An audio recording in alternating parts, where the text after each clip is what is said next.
It gives me great pleasure to read to you today my Emancipation Proclamation, issued on January 1st, 1863, in the midst of our great and terrible Civil War. I shall skip over the beginning section, which refers back to my preliminary proclamation of the previous September 22nd, in which I advised the rebelling states of my intention to declare forever free all those persons held as slaves in those states and parts of states still in rebellion. I then proclaimed, "Now therefore I, Abraham Lincoln, President of the United States, by virtue of the power in me vested as Commander-in-Chief of the Army and Navy of the United States, in time of actual armed rebellion against the authority and government of the United States, and as a fit and necessary war measure for suppressing said rebellion, do, on this first day of January, in the year of our Lord 1863, and in accordance with my purpose so to do publicly proclaimed, for the full period of 100 days, from the day first above mentioned, order and designate as the states and parts of states wherein the people thereof respectively are this day in rebellion against the United States, the following, to wit." I then listed those states and parts of states which were still in rebellion and to which the proclamation would apply. I then continued, "And by virtue of the power, and for the purpose aforesaid, I do order and declare that all persons held as slaves within said designated states and parts of states are, and henceforward shall be, free, and that the executive government of the United States, including the military and naval authorities thereof, will recognize and maintain the freedom of said persons. And I hereby enjoin upon the people so declared to be free to abstain from all violence, unless a necessary self-defense, and I recommend to them that in all cases when allowed, they labor faithfully for reasonable wages.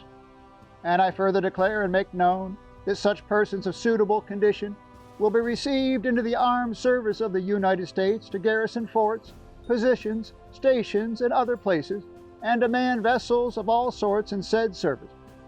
And upon this act, sincerely believed to be an act of justice, warranted by the Constitution, upon military necessity, I invoke the considerate judgment of mankind and the gracious favor of Almighty God.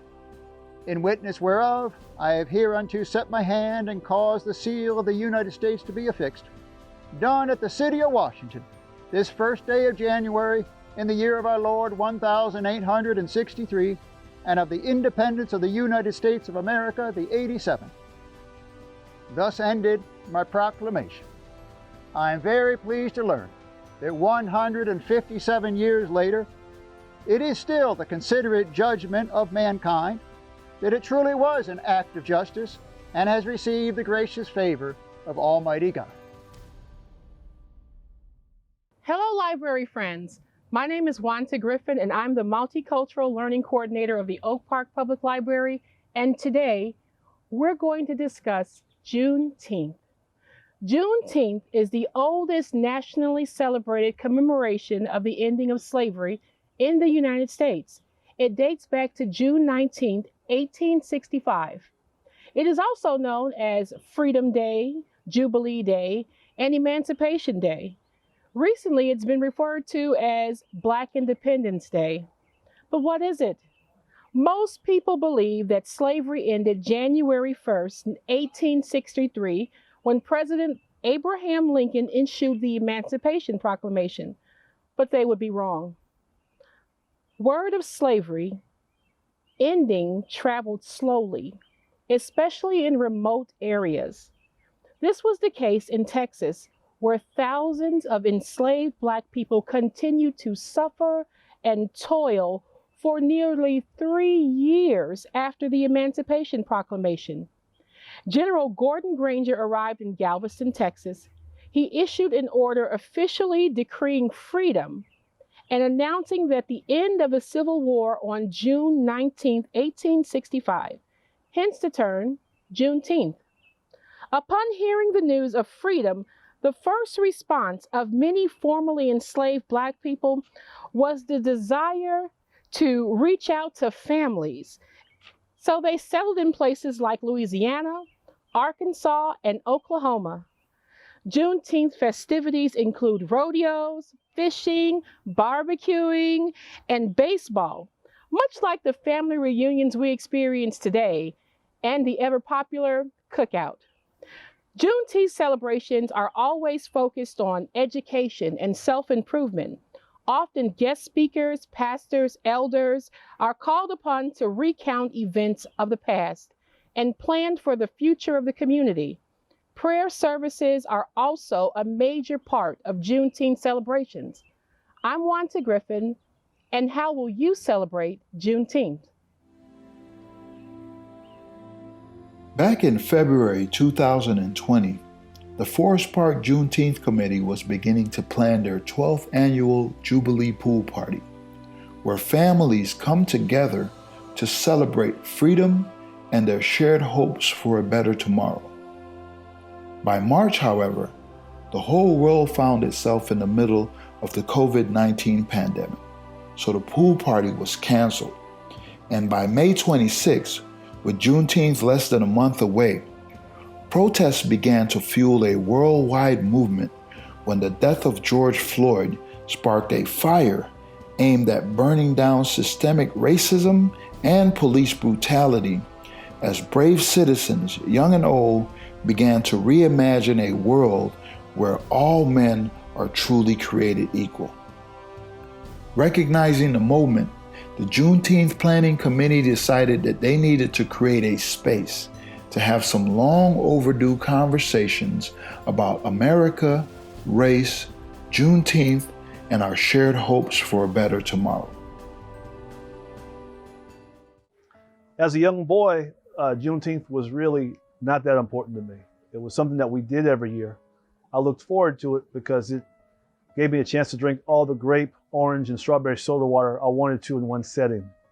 And we also enjoyed the parade. But as a grown-up, as someone who had moved away from the state of Texas, I think as part of missing my family, I also missed the tradition of Juneteenth. And then finally, as a parent, I think it's a tradition that I wanted to share with my children. When I became an elected official in Forest Park, I felt like as a leader of color, it was up to me to establish a tradition for the community in Forest Park where our children could enjoy an event.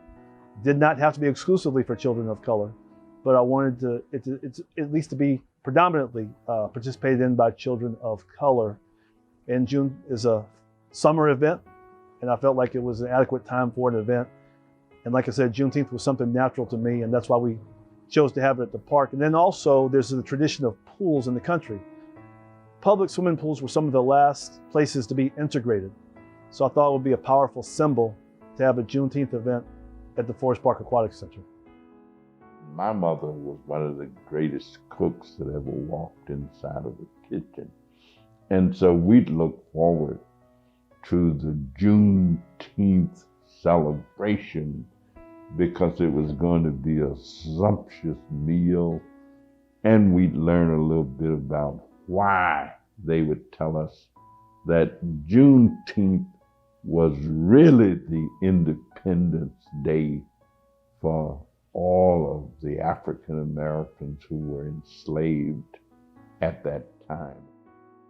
So the interesting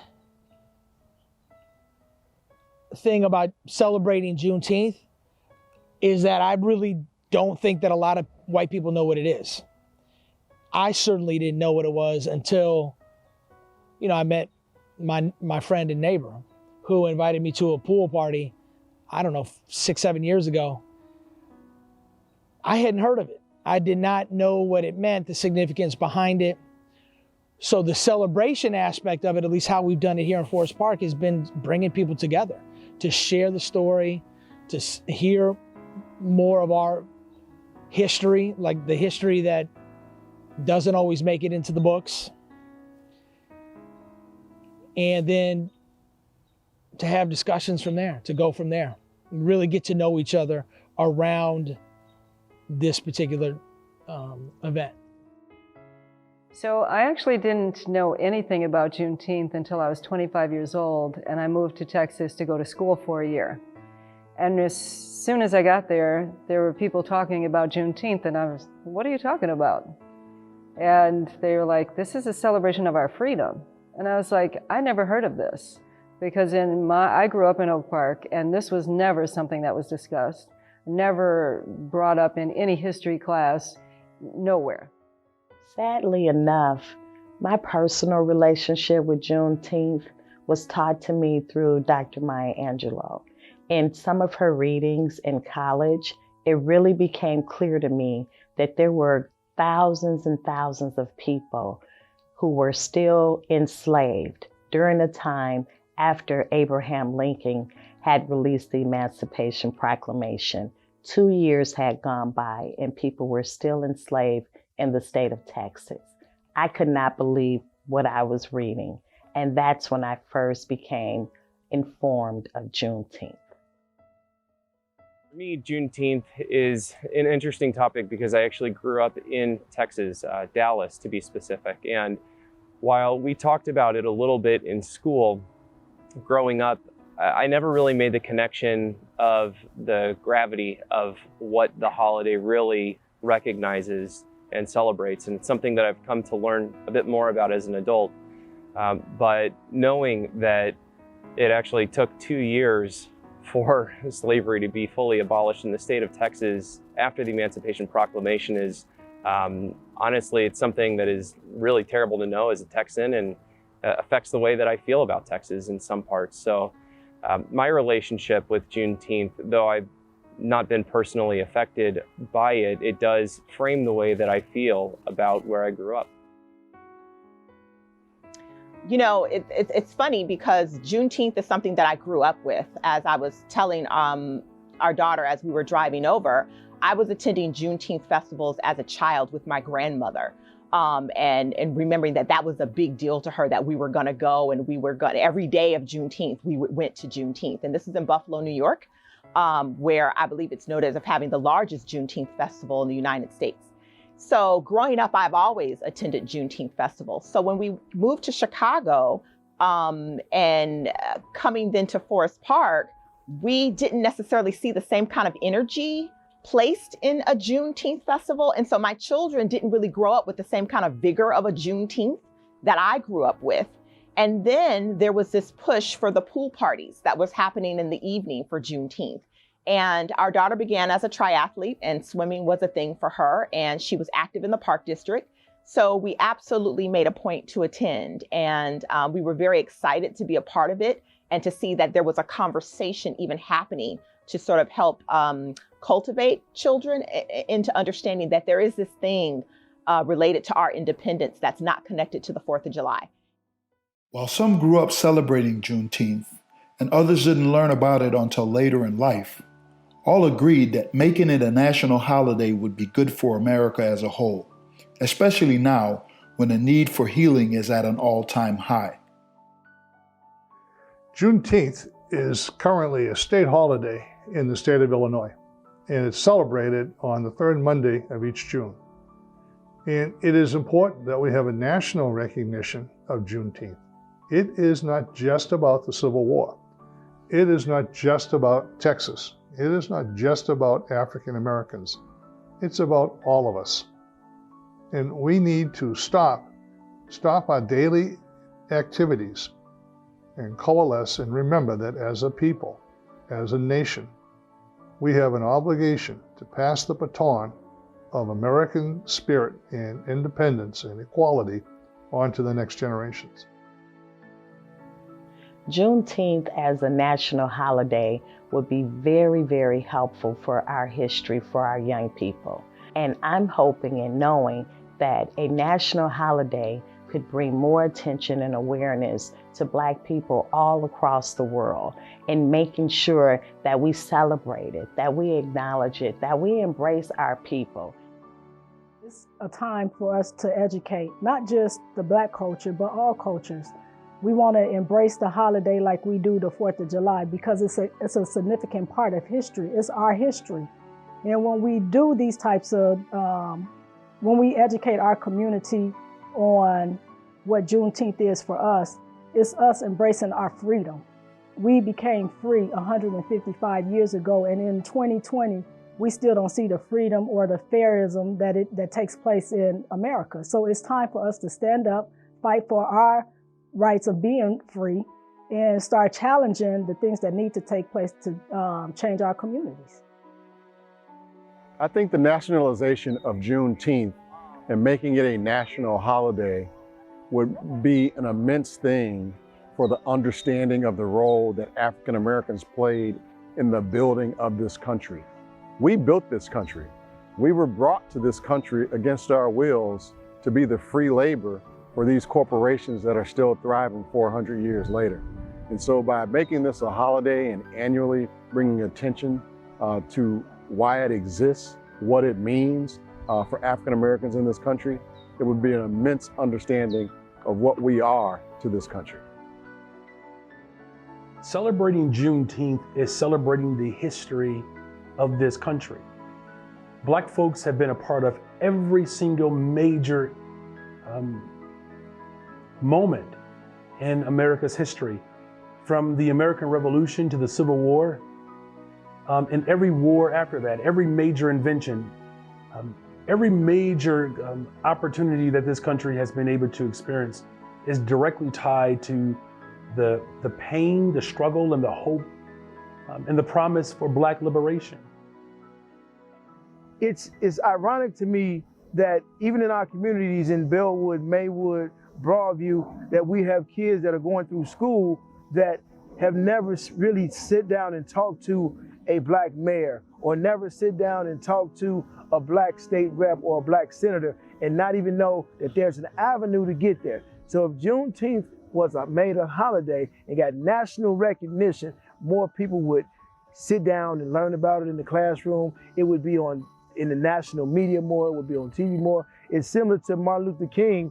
Before it became a holiday, people just knew that there was a young man fighting for civil rights. But now, since it's a national holiday, everybody sits down and they honor that, and I think that would be better for us in our communities.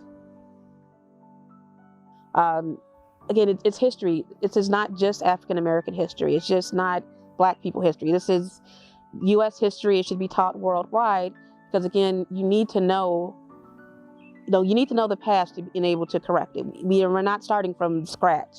There's a lot of things that happen in the world, and you mentioned the dominant culture. They need to be aware of what their ancestors part that they played. We need to be aware of what our ancestors played, so we can look to the future and not make those mistakes, and hopefully get out there to make it equal for everyone to live in this country and to be able to thrive, not just live here. I don't want to just live. I want to be able to thrive and have my children thrive, grandchildren on down the line. I think it's important because oftentimes we don't see these things talked about in the history books. They need to be updated, quite frankly. And so to have a holiday like this, it causes white people to have to understand America's ugly and prevalent past and how it still affects our society and Black people and just minorities today. For Black people, for Black teenagers, it needs to be talked about because oftentimes we don't see ourselves being represented in the media, and to have a big holiday like Juneteenth, it would just be great for people who aren't self-aware and for some who are self-hating to really just have this sense of community in themselves. Recognizing the end of slavery on the ground in 1865 is tremendously important. I also feel that it's very different from the day of the Emancipation Proclamation in 1863. That was while it was the right thing to do, it was a military tactic. It only applied to areas in the Confederacy where the Union forces, the Union Army, had no functional control. So on the ground, it changed nothing. So I think we need to properly celebrate the day that slavery was formally and forever abolished in the United States. The history of African American people did not start July 4th. It started with freedom. We were not slaves. We were not property. We were human beings, and the situation of slavery is not the whole of our existence. And so to start from a place of freedom, to start from a place of restoration, is important that we set our own narrative and say what we will celebrate and who we are. It's important to control our own narrative, and this Juneteenth is a part of that narrative. Conversations about Juneteenth forces us all to revisit an ugly past and to consider how that past is still affecting us all today. It also, however, prompts us to envision healing and restoration, and that inspires hope and frees us to reimagine the tomorrow that we all still dream of and long for. When we celebrate, we show up. And showing up is essential right now.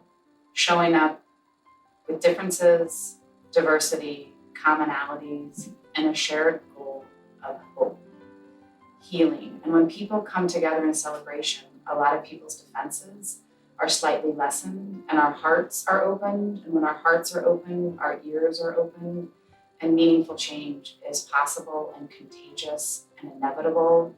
And so while the last several weeks and years have been excruciating and challenging and tense, full of grief and rage, it's what we're also seeing as a budding optimism and hope and belief that meaningful change is not only possible, but there's a groundswell of people in the past that might not have had the courage or the words, or the courage to not have the words of how to move forward. And so the healing, to have the courage to have a healing with celebration is very exciting.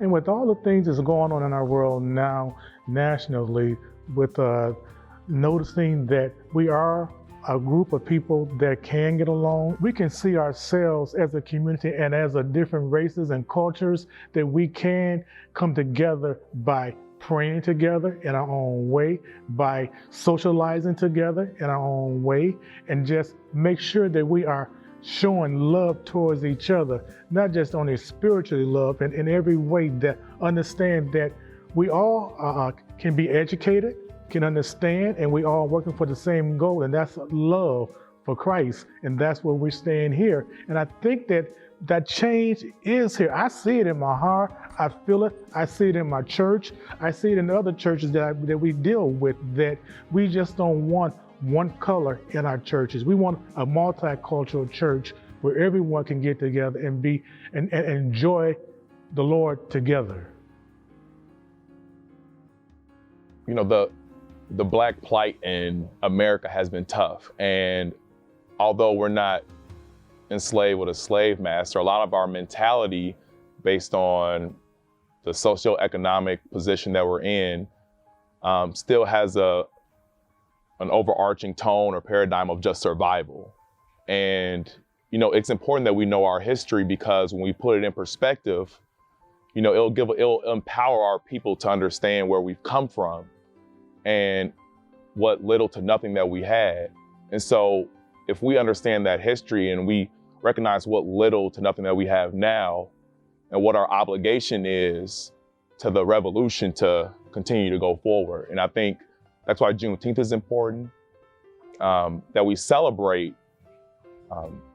such a landmark in our time, because it allows us to reminisce on that, but then to also get power out of that, to get fuel to survive through the next day, to survive through the next week, and to use that as power to go forward. Just keep thinking about the fact that I am my ancestors' wildest dreams. So the enslaved Africans, their hope was for emancipation. And from that point of emancipation, they wanted full access and to be treated like human beings, to have the right to vote, to have the same type of education, to be able to take care of their families. And we've seen over time that we've made progress as a people. We see moments in time in our history, American history, where we've struggled and we fought as a people and with our allies to gain more freedom, more liberation. And we're not there yet. And so today, that same hope that the enslaved Africans had for emancipation, that post-emancipation that our people had to have the right to vote and to live and to work in this country. It's the same hope that I have today for my children, that beyond today, that they get greater access to equal treatment and to be seen as human beings, to be able to have access to the education and the resources that they need to be successful. And so today, Juneteenth is about that hope of that expectation of an expected end. And as a people and as a nation, we should expect that everybody, no matter the color of their skin, is judged by the content of their character, and that should give us all hope. Thinking about Juneteenth makes me know and make me believe there's hope, and out of hope, you will get freedom. You know, hope makes me think of, what will tomorrow look like for our children and our grandchildren, and it would be my hope that it's a place where everybody can be included, where everybody can make the most of their talents and abilities, and that they can live in peace with one another, and that everybody can contribute from society and just be able to live in peace. When I think of hope, I think of change, and that the people who don't believe will. When I think of Juneteenth, I think of the celebration of equal treatment. When I think of Juneteenth, I think of happiness and joy. When I think of hope, I think of what's next to come. When I think of hope, I think of people who believe anyone can do anything. When I think of Juneteenth, I think of people coming together and celebrating. When I think of Juneteenth, I think of our history. When I think of hope, I think of what's next to come. When I think of Juneteenth, I think of people coming together to celebrate. When I think of hope, I think people realizing that there is a possibility things can get better. When I think of Juneteenth, I think of freedom. When I think of hope, I think of not giving up. When I think of hope, I think of a future where everyone will be treated equal and the world will be a place of harmony. When I think of Juneteenth, I think of cookouts and people coming together to celebrate and remembering our past.